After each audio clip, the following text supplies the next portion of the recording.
He was a shy little boy who lived with his grandparents. Danny Davis was one of the 5 boys who suddenly disappeared and was later found dead. It happened more than 40 years ago, and the serial killer was eventually caught. In our ongoing story of the boys' lives, tonight we focus on 4-year-old Danny Davis. For every crime, there's a story, and the truth matters. Here's ABC4 Senior Crime and Punishment Correspondent Marcos Ortiz with tonight's Justice Files. Danny Davis made headlines back in 1981 when he suddenly disappeared. His grandparents and loved ones were horrified as they searched for him. Now, to date, the public knows very little about who Danny Davis was.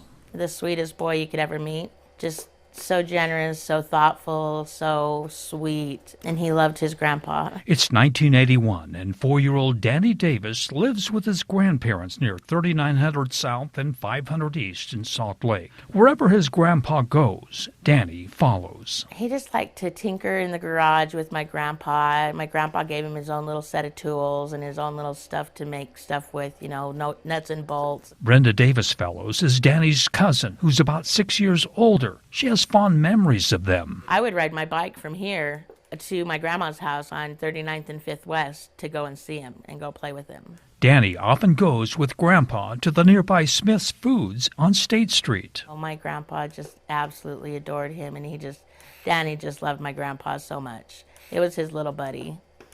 He took him everywhere. And it's at the grocery store where their lives change forever. That day, Danny leaves his grandpa's side and heads to another part of the store. We think that he was kind of casing him around the store, and then seen him walk away from my grandpa and took him. According to a 1981 police report, Clarence Davis began searching for Danny in the store. He notices there's no one around except workers. 30 minutes pass. He tells police, "I have that bad feeling." He notifies the store employees, who eventually call police. "I was really worried. I knew something would happen, and I knew somebody had taken him. I knew he hadn't left the store.